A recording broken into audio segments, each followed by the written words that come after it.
kita berdoa sebelum kita menerima firman Tuhan. Kami adalah bejana-bejana-Mu ya Tuhan. Engkau adalah sang pejunan kami. Dan kami memohon kembali pada pagi hari ini Engkau yang membentuk kami melalui firman-Mu. Sebab kami hidup bukan dari roti saja, tetapi dari setiap firman yang keluar dari mulut Allah. Dan kami bersyukur Engkau memberikan kesempatan kembali kami boleh mendengar dan menerima firman-Mu.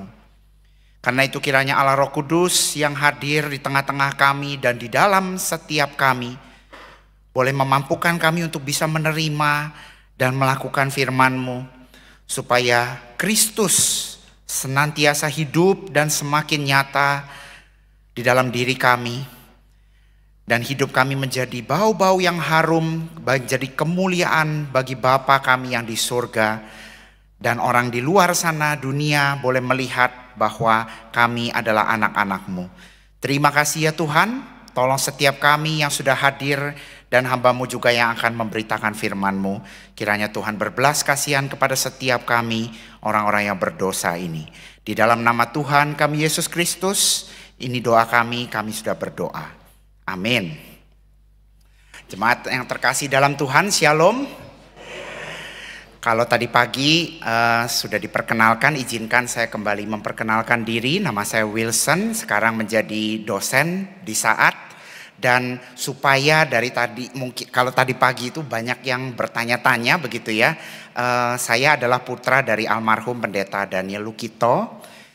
Jadi mungkin ada yang ngelihat, iki kok mirip sopo iki yo, tapi lali gitu, nggak inget siapa begitu ya. Jadi saya juga ingat dulu kalau Pendeta Daniel pelayanan ke sini, saya suka duduknya di belakang situ. Minimal 2-3 kali saya hadir di sini, dan sekarang senang sekali bisa diberikan kesempatan berbagian di dalam pemberitaan firman dan di dalam ibadah kita bisa bersama-sama.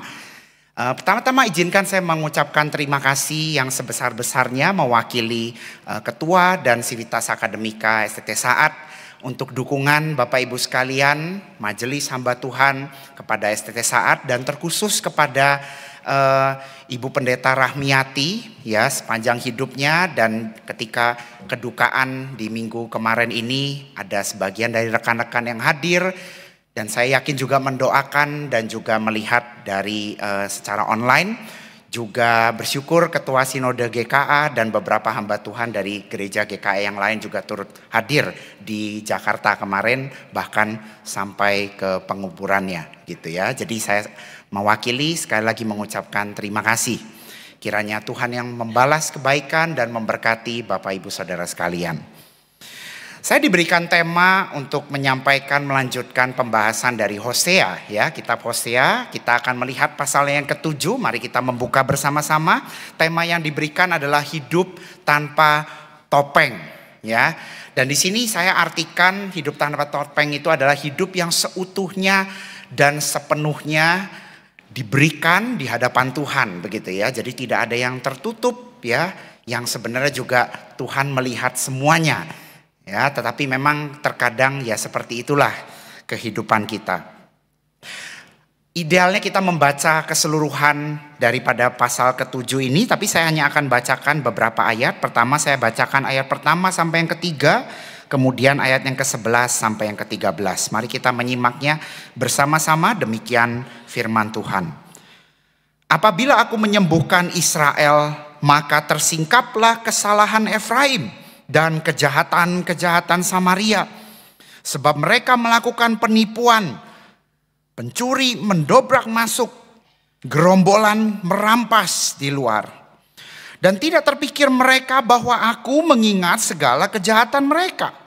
Sekarang pun perbuatan-perbuatan mereka mengepung mereka, semuanya ada di hadapan wajahku.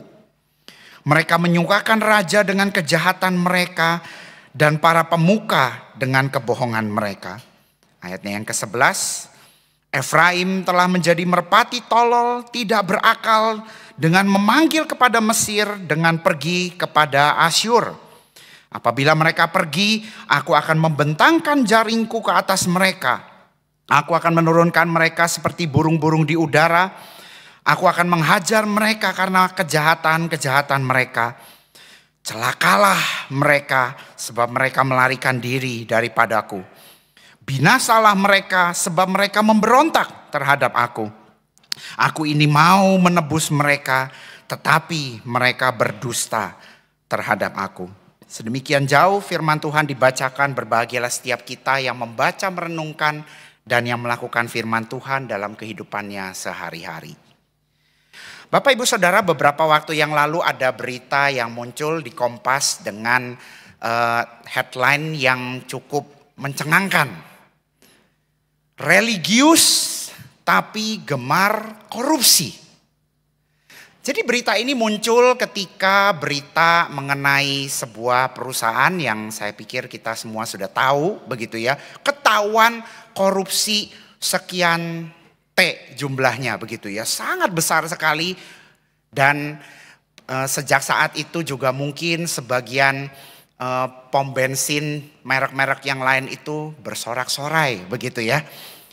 Dapat kangtau gara-gara orang yang kecewa sama yang itu pada ke tempatnya mereka begitu ya. Minimal itu yang terjadi di Kota Malang begitu ya. Saya tidak tahu dengan Surabaya. Tetapi sebenarnya berita-berita korupsi itu kita sudah agak biasa ya.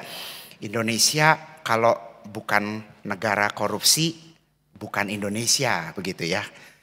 Itulah Indonesia begitu kan. Agak menyedihkan begitu ya. Dan berita ini sebenarnya membuat kita semakin sedih lagi karena ada kata religius. Dan bukan hanya korupsi, religius dan korupsi ini nggak match ya, nggak compatible. Ada kata gemar korupsi lagi. Jadi ini double begitu ya kesalahannya. Dan begitu luar biasanya dan membuat kita juga bertanya-tanya begitu. Seperti berita ini juga, apa yang salah? Jadi di sini misalnya di berita ini Bapak Ibu, sebenarnya ini cukup panjang juga beritanya, ada banyak penjelasan yang tidak akan disampaikan semuanya. Tapi minimal Indonesia di sana dicatat dalam 10 besar negara dengan religiositas tertinggi di dunia. Jadi bahkan ada satu catatan yang mencatat Indonesia ini peringkat ke-7 paling religius di seluruh dunia. Bahkan di antara negara-negara G20, G20 itu ada di antara 40 yang ada itu Indonesia itu yang paling religius. Tetapi kenapa peringkat korupsinya itu juga termasuk yang paling besar ya. Jadi ada sekian banyak negara ini yang banyak kasus-kasus korupsi ya, dan perhitungan level korupsinya itu begitu tinggi. Bukankah seharusnya religiositas tinggi korupsi semakin menurun? Ternyata tidak demikian. Dan di sini dicatat misalnya ada negara-negara yang justru religiositasnya rendah seperti negara Denmark misalnya, malah level korupsinya rendah. Bukankah seharusnya yang religiusnya rendah lebih banyak korupsinya? Tetapi kenapa malah sebaliknya yang terjadi? Nah, tentu saja di sini ada banyak pemikiran ya, usulan-usulan, alasan kenapa bisa terjadi seperti itu. Yang beberapa saya pikir masuk akal begitu ya. Latar belakang ya, sejarah, sistem yang ada. Dan tentu saja ada yang menganalisis secara neuroscience begitu ya. Dari segi pengambilan keputusan, ini pemimpin-pemimpinnya dan seterusnya. Well, tentu saja semua itu ada betulnya begitu ya. Tetapi kita melihat memang sepanjang sejarah urusan korupsi ini sebenarnya tentu saja Indonesia termasuk yang parah, sing nemen gitu ya. Tapi negara-negara lain sebenarnya juga banyak yang seperti itu. Dan Bapak Ibu Saudara, kalau kita merenungkan mengenai Israel ya, selama beberapa waktu ini kita sudah banyak memikirkan mengenai Hosea. Tetapi minimal di bagian ini kita melihat juga ya, ada begitu banyak kesalahan. Dan khusus sebenarnya pasal ini sangat menyoroti Israel secara keseluruhan sebagai bangsa. Jadi ketika kita melihat di sini kata Israel, yang salah satunya itu ada suku Efraim, ya, dan juga ada Samaria, dan di situ juga sebenarnya di antara sebutan-sebutan yang lain nanti ada kerajaan Asyur, Mesir. Well, sebutan-sebutan ini tidak hanya merujuk kepada tentu saja Israel pada saat itu, tetapi secara kolektif Israel sebagai satu bangsa, termasuk pemimpin-pemimpinnya itu sudah korup, sudah bejat.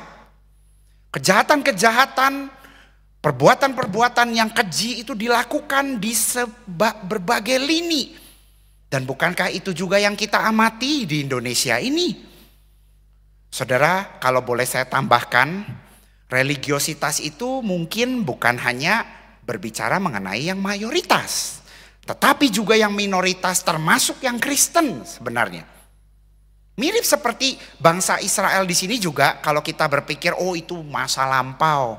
Well, sebenarnya Israel itu juga di Perjanjian Baru kita gereja orang-orang percaya itu disebut Israelnya Allah di Galatia misalnya.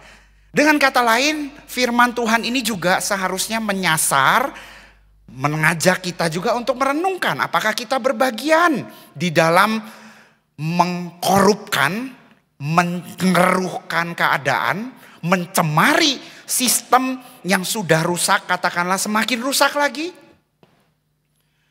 Saudara, barangkali sebagian dari kita juga nggak punya ide ya, maksudnya have no idea kenapa saya terikut-ikutan, maksudnya harus berpikir begitu ya. Bukankah itu urusannya orang di sana begitu? Minimal saya misalnya sebagai hamba Tuhan, pengajar, akademisi, itu juga kadang-kadang malu sekali. Beberapa saat yang lalu misalnya saya mendengar satu berita ya, seorang profesor itu terkaget-kaget ya. Sebenarnya awalnya senang begitu karena diberitahu oleh Google Scholar ya, satu media yang biasanya jadi karena dia sudah pernah menulis artikel, menulis buku, bukunya dikutip. Wah, senang kan, sebagai seorang penulis akademisi pasti senang. Tapi terkaget-kaget dia melihat karya yang dia dikutip oleh orang Kristen juga, pengajar di satu STT ya, dan menulis dengan beberapa dosen yang lain. Terus dia lihat-lihat, loh, buku, emangnya saya pernah nulis buku dengan judul itu? Dan bukan cuma satu, ada dua. Dan ketika dia melihat sumber-sumber lain yang dikutip, dia mulai curiga. Dan kemungkinan besar, dan saya setuju dengan penilaian beliau ya, ini paper itu ditulis oleh AI. Dan tadi saya sudah sebutkan, ini sudah diunggah ke website resmi jurnal dari STT yang penulisnya adalah dosen-dosen di situ. Ini Kristen Bapak Ibu ya, in case saya kurang jelas. Itu rasanya saya itu langsung merasa aduh, kenapa seperti itu? Dan saudara pasti juga sudah sering mendengar bukan, bagaimana Indonesia ini paling demen gelar, paling seneng dapat gelar, bahkan gak cukup gelar itu sudah S3 ya, orang sudah tahu gitu ya, PhD 1 cukup, tapi disebutkan seterusnya begitu ya. Kadang-kadang ya mungkin nggak terlalu salah, tapi kadang-kadang terlalu bagaimana begitu ya. Memang orang sini ya seperti itu. Tapi kalau kita memahami sebenarnya sistem pendidikan ini juga tidak kalah korupnya begitu ya. Banyak praktek-praktek yang saya temukan, waduh luar biasa. Bahkan kenaikan jabatan fungsional atau bagaimana dosen itu naik dari jabatan asisten ahli dan ke lektor dan seterusnya itu ya. Itu banyak sekali yang sudah mengatakan kalau tidak dikasih vitamin orang yang ngurusinnya atau bawa spiku Surabaya katakanlah begitu ya. Itu ya ditumpuk terus begitu, nggak diurus begitu ya. Saudara, kita bisa mengingat dan kita tahu, sama-sama tahu begitu ya, there's something wrong dengan negara kita, dengan banyak kasus yang ada. Dan di sini kita melihat juga bagaimana sejak zaman dahulu sebenarnya sudah terjadi, dan ini juga terjadi kepada umat Tuhan. Dan cilakanya di sini dikatakan pemimpinnya pun suka dengan tindakan-tindakan seperti itu. Lah, ini sudah pemimpinnya seperti itu, mau ada harapan apa begitu kan? Tetapi sebenarnya Tuhan mengirimkan nabinya, salah satunya Hosea seperti ini. Mungkin sebagian dari kita juga sudah mulai merasa bertanya-tanya ya, kenapa Tuhan itu masih mengirimkan nabinya? Well, itulah yang ingin kita renungkan sesungguhnya. Hidup seperti apa yang Tuhan rindukan dia bisa saksikan di tengah-tengah umat perjanjiannya. Setiap kita gerejanya bahkan hari-hari ini. Saudara, minimal dari banyak hal yang kita bisa ambil dari teks ini, kita akan melihat hanya dua hal yang saya kira sangat penting di sini. Bapak Ibu Saudara, yang pertama, Tuhan itu mengendaki kita itu melakukan yang saya sebut pertobatan yang kontinual ya, yang terus-menerus terjadi. Pertobatan yang bukan saja ketika dulu kita pernah dengar KKR bertobat atau kita itu lahir di keluarga Kristen dan kita sudah merasa sudah Kristen, bukan. Tetapi satu bentuk kesadaran di mana kita ini menyadari, ya saya setiap hari itu ada karena anugerah Tuhan. Bukankah kesalahan kita itu bukan hanya yang kita lakukan tetapi yang kita tidak lakukan? Saudara, kalau kita hitung-hitung yang kita harusnya lakukan ya, nolongin orang, berdoa, melayani, bekerja dengan jujur, kuliah dengan baik, rajin, wah, everybody will fall short. Saya yakin semua kita, kalau kita list ya hal apa saja yang harus kita lakukan dan tidak boleh lakukan, setiap orang pasti akan gagal, bukan? Tidak akan ada yang bisa berhasil. Karena itu seorang reformator pernah berkata seperti ini, Martin Luther, yang saya kira kita sudah tahu. Di dalil atau tesisnya yang pertama dari tulisan yang dia pampang buat sebagai perdebatan begitu ya, ketika dia protes kepada gereja Katolik yang pada saat itu memang sudah tidak benar. Nah, dia mengatakan kalimat ini, ketika Allah dan Tuhan kita Yesus Kristus berkata bertobatlah, Ia menghendaki seluruh kehidupan orang percaya menjadi sebuah pertobatan. Perhatikan, bukan hanya sedikit sepotong ataupun satu dua bagian kehidupan titik. Bukan, seluruh kehidupan itu adalah pertobatan. Karena apa? Karena memang Luther tepat melihat bagaimana kitab suci juga belak-belakan mengatakan, membeberkan bagaimana umat Tuhan itu gagal hari demi hari, tahun demi tahun, zaman ke zaman. Sebagaimana bukan saja Hosea berbicara kepada Israel tetapi kepada pendahulu-pendahulunya, raja-raja, hakim-hakim sebelum-sebelumnya yang sudah gagal, and yet tetapi seolah-olah gak mempan. Jatuh lagi, begitu sudah bangkit, diberkati, diberi kenyamanan, jatuh lagi dan seterusnya. Pola ini berulang terus. Tapi di sini juga kita melihat kenapa Tuhan merindukan pertobatan. Karena di bagian yang sama tadi ketika Tuhan itu mengatakan, ya, jangan pikir aku lupa kesalahanmu. Tapi saudara perhatikan, di saat Tuhan itu menegur mereka, sebenarnya bagian ini disematkan ya beberapa kata-kata seperti aku menyembuhkan. Aku akan menghajar atau mendisiplin dan aku mau menebus. Saudara, bukankah ketika kita merenungkan melihat kitab Hosea ini kita juga tercengang ya?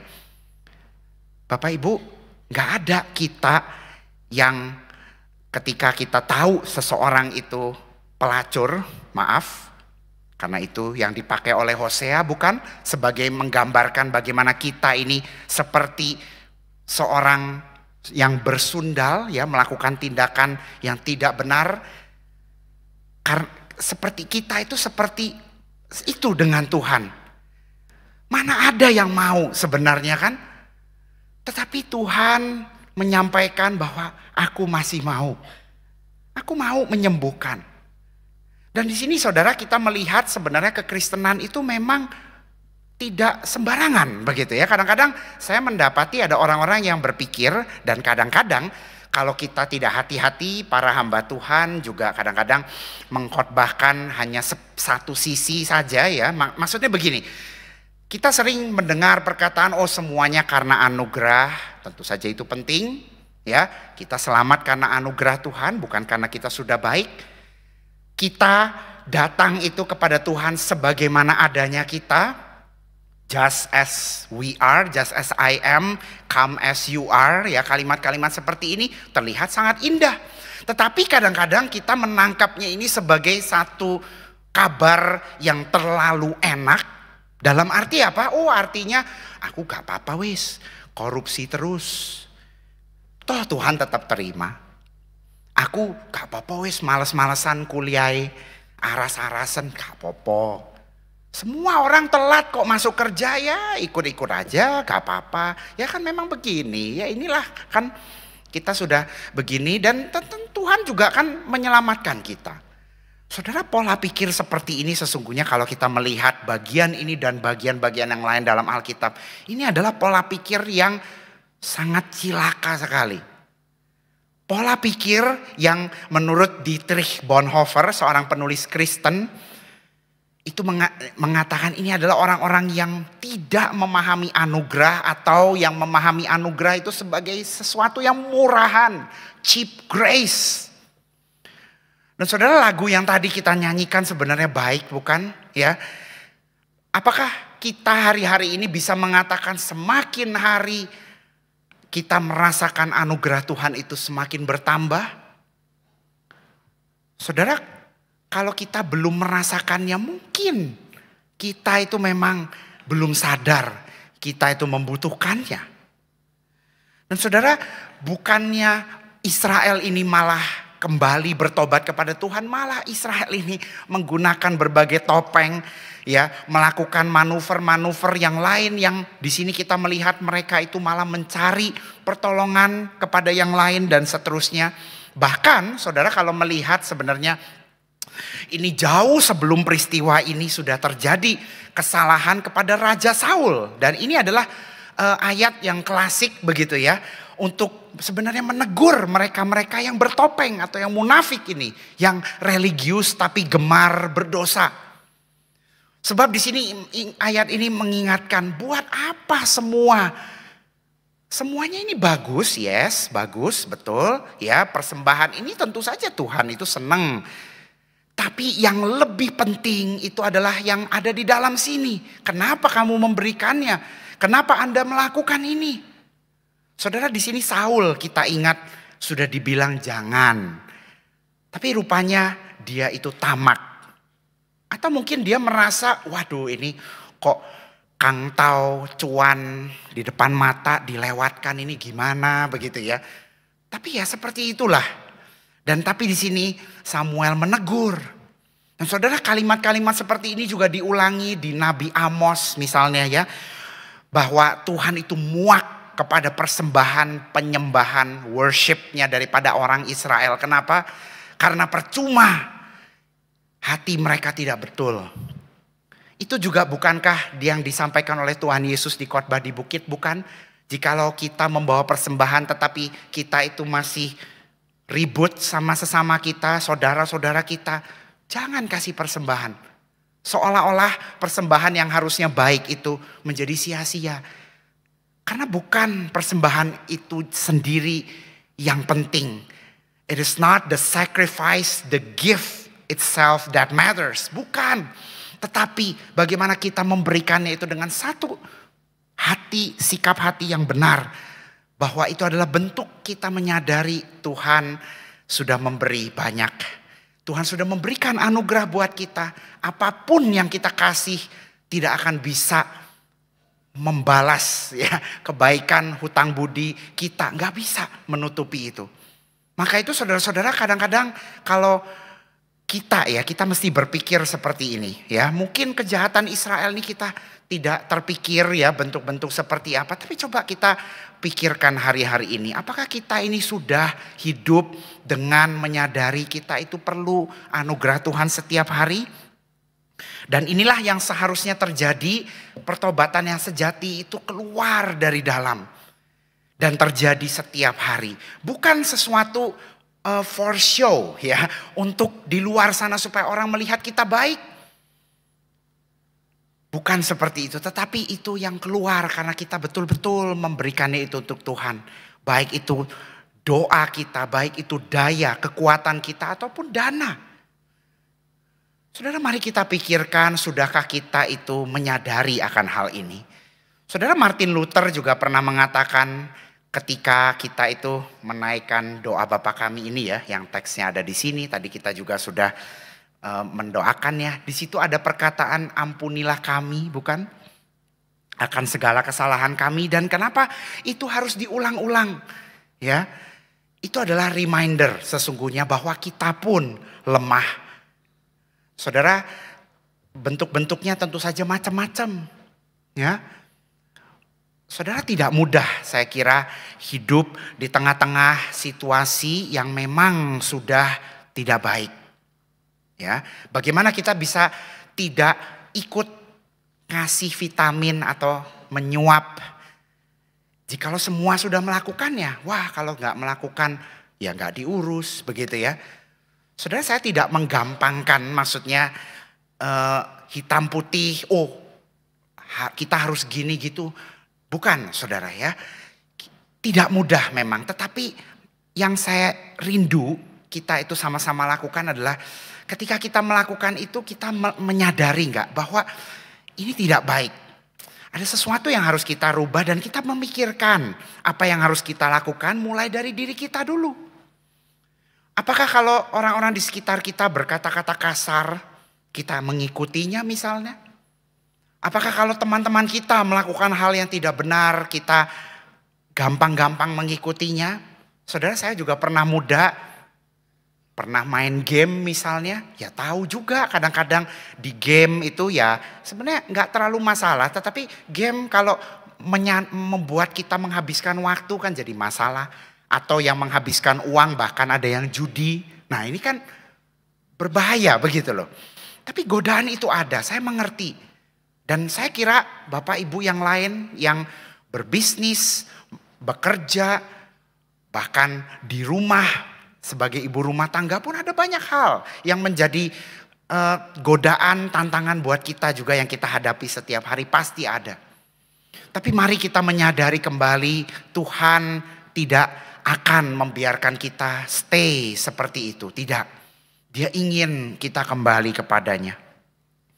Saudara, itu yang pertama, kita harus continual repentance ya, menyadari bahwa itu penting.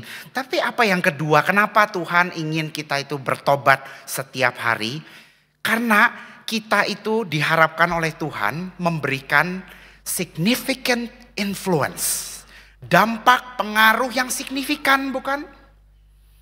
Saudara, sebenarnya Alkitab kita tidak kurang-kurang menekankan hal ini, bukan? Bagaimana kita hidup itu harus menjadi terang di tengah bangsa-bangsa, menjadi garam di sekitar kita, menggarami dunia yang kita, di mana kita itu ada di situ dan seterusnya. Dan saudara, saya ingin menampilkan minimal ya. Ini A sampai Z-nya, jadi ini Kejadian ini kita paling awal, Wahyu itu kita paling akhir. Dan ini penggambaran ini diberikan, Kejadian ini sebelum dosa itu masuk. Dan Wahyu 21 satu pengharapan di mana ketika dosa itu dihapuskan apa yang akan terjadi. Nah saudara, tujuan penciptaan dari semula Tuhan itu ingin mendirikan sebuah kota, sebuah kerajaan. Nah kita sering mendengar bagaimana kita itu bekerja melayani bagi kerajaan Allah misalnya. Ya, jadi kota di sini sebenarnya tidak secara literal hanya satu kota misalnya, tetapi kota Allah itu ya 11-12 member sama surga begitu kira-kira. Dan itu ada di dunia ini juga. Maksudnya adalah surga itu bukan sesuatu yang nggak ada hubungannya apa-apa dengan dunia ini, tidak. Karena kalau enggak perintah ini kepada Adam ini menjadi tidak masuk akal. Untuk apa? Kalau memang ujung-ujungnya Tuhan akan yang menyediakan semua, untuk apa? Tapi Tuhan menyediakan satu kesempatan. Tuhan mau memakai Adam dan setiap kita untuk membangun kota Allah ini. Dan Bapak Ibu Saudara, poin yang saya ingin tekankan dari kata kota ini yang sebenarnya ini sangat biblical ya, sangat alkitabiah, adalah kata politik. Saudara, kata politik itu dari kata polis yang artinya adalah kota sebenarnya. Sebagian kita mendengar kata politik langsung, waduh, kotor, cemar, korup, have nothing to do with it, jangan dekat-dekat. Saudara, tapi kalau kita punya pemikiran seperti itu terus, saudara, saya pesimis Indonesia ini akan jadi lebih baik sebenarnya. Maksudnya begini, kalau kita tidak berpikir bahwa iya ya, masa sih kita-kita ini yang Kristen pun tidak bisa punya andil apa-apa? Saudara, yang saya maksud di sini ya, itu bukan berarti begini ya, bukan berarti bahwa oh kita ini GKA misalnya atau Gloria Pacar lah minimal ya, harus terlibat kampanye membela paslon berapa lah katakanlah begitu ya. Saudara, bukan seperti itu maksud saya, atau kita ini harus terang-terangan begini begitu ya. Menurut saya gereja sebagai institusi itu tidak harus bahkan mungkin harus memikirkan sangat matang-matang dan lebih baik tidak terlibat seperti itu. Kenapa? Karena ya paslon manapun ini tidak sempurna begitu ya. Nanti ketika paslon tertentu melakukan kesalahan dikaitkan dengan gereja kan cilaka begitu. Ya, maka itu gereja sebagai institusi harus berhati-hati. Bahkan mungkin memang tidak terlibat politik praktis begitu kira-kira ya. Tetapi bagaimana dengan kita orang-orang Kristen yang ada di masyarakat? Apakah kita berpikir oh kita tidak punya peran apa-apa di sana? Nah saudara, gereja yang adalah sebenarnya utamanya orang-orang percaya, saya percaya kita dipanggil Tuhan juga untuk bisa berkontribusi sesuatu di masyarakat. Bukankah kita sering bertanya-tanya, iya ya, siapa ya orang Kristen yang ada di pemerintahan misalnya? Wah saudara, begitu ada dan orang itu betulan Kristen dan melakukan sesuatu yang baik, wah saudara nggak ada yang nggak seneng di sini ya. Nggak ada yang rasanya tuh turut bangga dan rasanya tuh bersyukur kepada Tuhan. Tapi ketika orang Kristen yang ada di pemerintahan itu gagal, kita juga sama malunya bukan? Tapi andai kata kita itu terlibat di sana, kita bergerak bersama-sama. Iya ya, ada bagian-bagian apa yang mesti kita ubah. Mungkin itu ranah pendidikan, mungkin itu ranah kedokteran. Yang kita tahu juga tidak mudah di Indonesia ini. Mungkin itu berbagai ranah yang lain Bapak Ibu Saudara kan dipanggil berbeda-beda bukan? Setiap kita itu punya peran masing-masing. Bahkan ibu-ibu rumah tangga pun menurut saya punya peran. Bagaimana bisa mempengaruhi suaminya, mempengaruhi anak-anaknya. Jangan remehkan loh Bapak Ibu. Saya, orang-orang di sekitar saya, tidak sedikit dari kami ini yang pengaruh paling besarnya itu siapa? Mama. Benar kan? Mama-mama ini punya peran yang penting sekali. Jangan remehkan. Nah saudara, kita melihat juga bagaimana di Hosea ini tadi ya. Kenapa teguran ini berarti bahwa kita itu juga harus memikirkan ya urusan kemasyarakatan, politik di sekitar kita. Karena Israel itu pun dimaksudkan oleh Tuhan menjadi perwakilan Allah, menjadi semacam kerajaan, ya menjadi satu bangsa yang menjadi berkat seharusnya. Bukankah itu yang diperintahkan Tuhan di Kejadian 12 ketika Tuhan memanggil Abraham?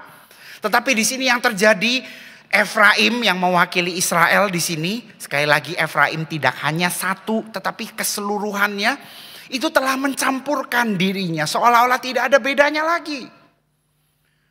Dan disinilah kesalahan dari Efraim dan juga Israel tentunya. Ketika Tuhan mengingatkan, ternyata mereka itu justru lupa mereka itu umat Tuhan. Kenapa mereka malah pergi ke Mesir mencari pertolongan ke Asyur? Makanya kenapa di sini disebut bodoh sekali kalian. Bukankah sudah diperingatkan berkali-kali, ada hukumnya di Ulangan pasal yang ke-17, pasal yang ke-14, ada berbagai hukum-hukum jangan mengandalkan Mesir. Soge, akeh resource, sumber daya, wakeh. Tapi jangan bergantung kepada mereka, kamu punya Tuhan yang jauh lebih hebat. Allah yang membebaskan engkau dari Mesir. Tapi inilah kesalahan Israel. Dan itulah yang terjadi di negara-negara kita, bukan? Di negara-negara yang lain. Saudara, kenapa kita mesti concern, peduli terhadap hal ini?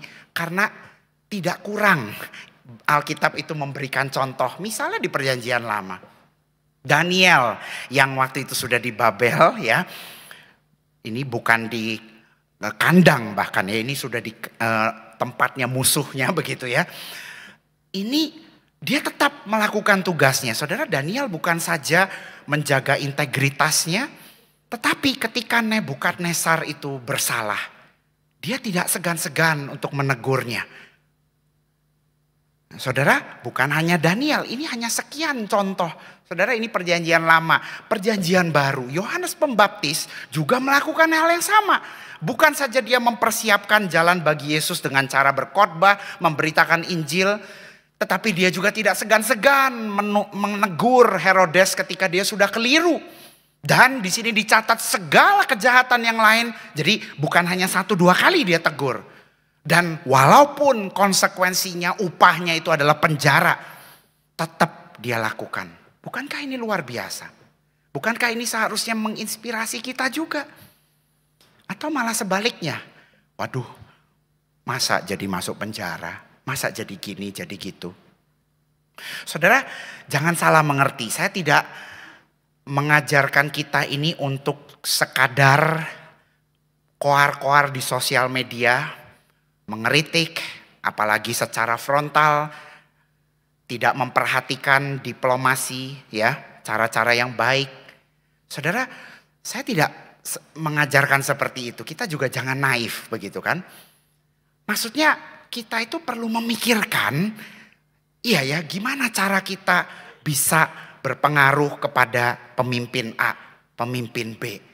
Tentu saja kita semua belajar ilmu motivasi kan secara umum ya. Kita itu harus punya relasi dulu. Kalau nggak kenal tiba-tiba ngomong, kita juga kalau dikritik orang, sopo iki gak jelas ya, mana denger kita. Nah, maksud saya adalah kita itu memikirkan nggak bagaimana kita itu bisa memberikan influence yang signifikan. Bapak Ibu yang punya bisnis baik terpandang itu punya kesempatan yang sangat besar. Kita kemarin mengingat ya bagaimana presiden memanggil ya yang disebut pengusaha-pengusaha besar di Indonesia. Nah, mereka-mereka ini kan punya kesempatan memberikan nasihat. Tidak sedikit dari mereka sebenarnya Kristen. Tapi apa yang mereka lakukan? Saya nggak tahu ya. Semoga saya berdoa ada pengaruh-pengaruh. Tetapi tidak sedikit dari sebagian yang hadir. Kalau kita sama-sama tahu, yang kalau kita bisa telepati begitu ya. Kita tahu ada yang reputasinya juga tidak baik. Nah, bagaimana mau memberi nasihat? Lah, DN dewe kayak ngono gitu kan istilahnya kan. Ya mau bagaimana begitu. Nah, itulah sebabnya kenapa kita perlu hidup yang bertobat, yang bersih ini dikapel ya, digabungkan dengan pengaruh yang signifikan ini. Nah, itulah sebabnya Tuhan itu concern dengan pertobatan bangsa Israel. Kenapa? Karena kalau enggak malah dicaci maki sama bangsa-bangsa lain itu. Saudara, kalau membaca keseluruhan dari pasal ini, sebenarnya yang dilakukan Israel itu hanya kekacauan demi kekacauan. Membuat emosi, membuat panas, kekacauan dan seterusnya. Wah, luar biasa. Karena apa? Karena Israel lupa, dia congkak. Itu membuat dia menjadi bodoh. Saudara, hari ini Tuhan ingin mengajak kita juga memikirkan, apakah kita sudah menjadi seperti itu? Apakah kita melupakan identitas kita sehingga kita lupa, ya ada kesempatan kita menjadi berkat, kita jadi tidak bisa karena integritas kita dipertanyakan. Karena kita tidak jujur, karena kita tidak baik, dan seterusnya. Saudara, mari kita kembali kepada Tuhan. Mari kita berdoa, apa yang kita bisa lakukan. Kita minta Tuhan membersihkan hidup kita. Dan jangan sampai kita itu melewatkan kesempatan yang Tuhan berikan hari lepas hari. Saudara, saya ingin menutup dengan satu kisah yang menurut saya sangat tragis sekali. Di tahun 2017 saya melihat artikel ini begitu ya. Di sana dikatakan ada the greatest missed opportunity in Christian history, ya, satu kesempatan emas yang terbesar yang hilang di dalam sejarah Kristen. Nah, setelah saya membaca ini dan kemudian melihat beberapa sumber, rupanya itu menceritakan satu kegagalan yang memang sangat dahsyat sekali yang terjadi di masa pemerintahan di abad ke-13 ya. Bapak Ibu pasti tahu nama ini ya, Kubilai Khan. Mungkin Bapak Ibu lebih sering dengar engkongnya atau kakeknya yaitu Genghis Khan. Ya, nah ini nih cucunya begitu. Nah, pada saat itu kerajaan yang sekarang itu China Mongolia ya ini, jadi ini kerajaan yang menurut satu catatan ini kerajaan yang besarnya mengalahkan kerajaan Yunani Alexander Agung, banyak kerajaan-kerajaan yang lain. Jadi ini besarnya luar biasa. Nah, pada saat cucunya Genghis Khan ini sudah naik tahta, itu kondisinya itu sudah lagi statis begitu ya. Maksudnya ini mereka ini sudah tidak berkembang terlalu bagaimana. Jadi Kubilai Khan ini tidak banyak berperan bagaimana begitu intinya. Nah, menariknya pada saat itu di tahun 1266 sekitar seperti itu ya. Nah, ini ada kisahnya saya tampilkan, memang tidak terlalu jelas karena ini saya screenshot dari satu sumber buku, dari buku sejarah misi begitu ya. Intinya pada waktu itu di sana dicatat ada Polo bersaudara yang salah satunya itu Marco Polo ya, seorang misionaris Kristen yang waktu yang kita tahunya itu Katolik dulunya ya. Nah, itu datang ke situ untuk ceritanya ya mereka melakukan perjalanan misi dan ketika bertemu Kubilai Khan dan juga mereka mengamati masa itu, rupanya ada banyak orang Kristen. Termasuk Mamah dan Kubilai Khan sendiri itu sangat tertarik dengan kekristenan. Nah, di sini Bapak Ibu kalau yang punya mata elang bisa membaca bahasa Inggris, itu menarik ya. Jadi Kubilai Khan itu nyuruh Marco Polo, kamu balik ke Roma, minta 100 misionaris. Karena apa? Karena aku mau belajar. Kirim orang yang punya kemampuan, punya kepintaran, karena aku mau. Saudara perhatikan di situ kalimatnya bukan hanya aku mau belajar, aku mau dibaptis. Jadi ini orang sudah sedikit lagi jadi Kristen. Tapi apakah yang dikirim 100? Apakah kelihatan ya di situ ya? Ternyata yang dikirim mek loro. Cuman 2. Dan ketika sudah gagal dikirim lagi 5 susulan, tapi to no avail ya. Gak ada hasilnya. Saudara, ada satu ahli misi, sejarah misi yang menuliskan seperti ini. Kenapa permintaan itu tidak pernah dipenuhi? Karena, saya kutip ya, the popes in Europe were more concerned about defending themselves militarily than they were interested in extending the gospel spiritually. Mereka pemimpin-pemimpin religius itu lebih peduli kepada kesejahteraan pribadi dan bangsanya secara militer daripada mengabarkan Injil. Saudara, missed opportunity yang terbesar ini terjadi karena pemerintah agama, pemimpin agama yang korup.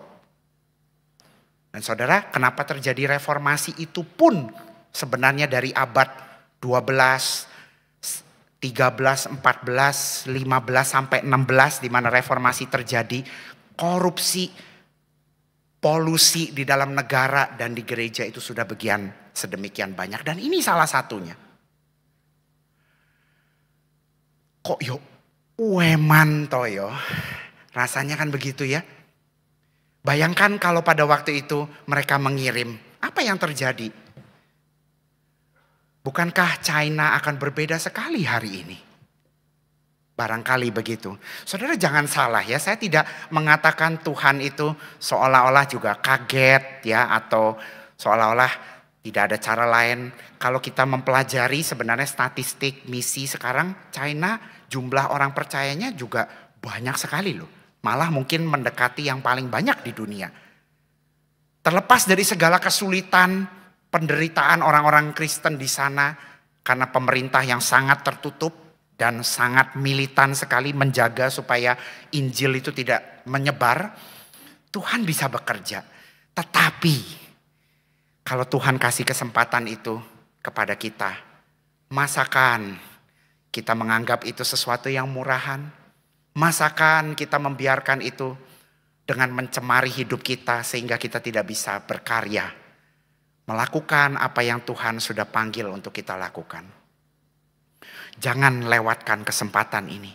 Jangan jadikan waktu yang Tuhan sudah berikan ini waktu yang sia-sia.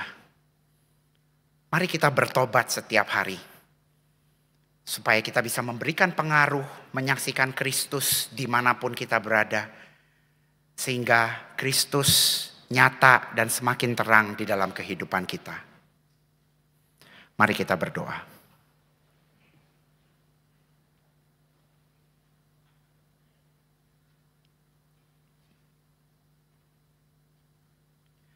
Kiranya takut akan Tuhan, kegentaran melihat ketidakmampuan, keberdosaan kami, dengan mandat dan kehendak Tuhan yang Tuhan nyatakan hari ini,